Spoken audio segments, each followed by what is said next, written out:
तर या भेटीची इनसाइड स्टोरी आपण ग्राफिक्सद्वारे पाहूया। शिवसेना युबीटी खासदारांची शिंदेंसोबत बैठक झाली आहे का?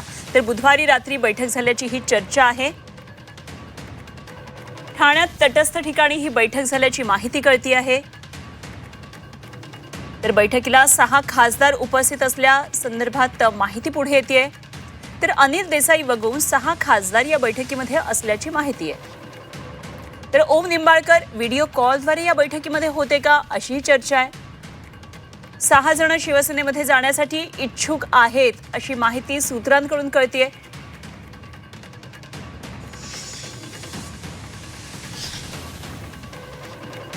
तर कागदपत्रावर सह्या केल्याची माहिती सुद्धा पुढे येते। अशा प्रकारे बऱ्याच चर्चा या बैठकीसंदर्भात आता सुरू आहेत। अर्थातच सूत्रांकडून ही माहिती कळती आहे।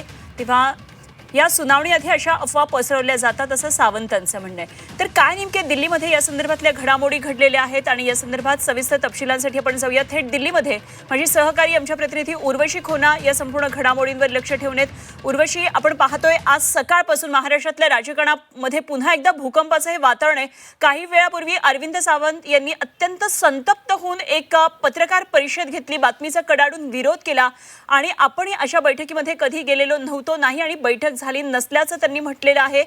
काय काय नेमकं या पत्रकार परिषदेत आपल्याला पाहायला मिळालं?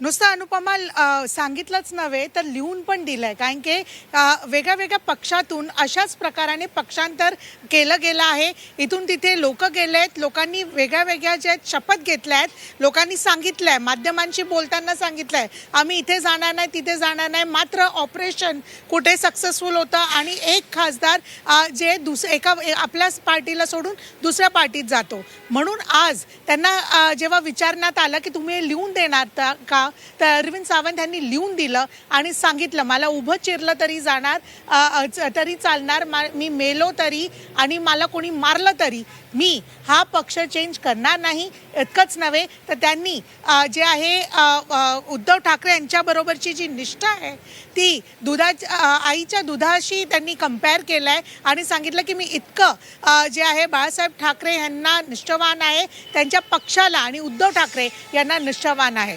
अनुपमा, एक गोष्ट अशी आहे की जेव्हा आपण ऑपरेशन टायगर किंवा एकनाथ शिंदे यांना ही गरज का पडते हा प्रश्न जेव्हा आपण विचारतो तेव्हा 2 मुद्दे एक असे आहेत।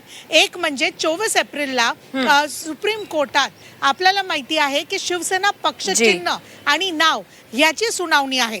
तिथे मात्र काय होतं आहे त्यामुळे हे सगळ्या गोष्टी होत आहेत का, आणि दुसरं राज्याच्याच नव्हे तर पूर्ण देशभराच्या लेवलवर जर नॅशनल पॉलिटिक्सला आपण बघितलं तर एकनाथ शिंदे यांना सगळ्यांना खासदारांना आणून कुठे आपला पक्ष मोठं बनवायचा आहे का? सध्या चंद्रबाबू नायडू यांचा पक्ष मोठा आहे तर त्यांना जे आहे खासदारांचं ऑपरेशन टायगर करून स्वतःचा मोठा पक्ष बनवायचा आहे का, हा प्रश्न आहे। कारण की येणाऱ्या काळात राज्यात 3 वर्षासाठी कोणताही जे आहे इलेक्शन तर नाहीये, मात्र देशाच्या पातळीवर कॅबिनेट एक्सपान्शन आहे तर तिथे अजून एक कोणतं मंत्रिपद आहे का किंवा कोणत्या प्रकाराने आपली स्ट्रेंथ वाढवायची आहे का, या सगळ्यांवरती प्रश्न आहे। आणि म्हणून ऑपरेशन टायगर जे आहे कुठे एक्झिस्टन्स मध्ये येतो हे कुठे समजतं।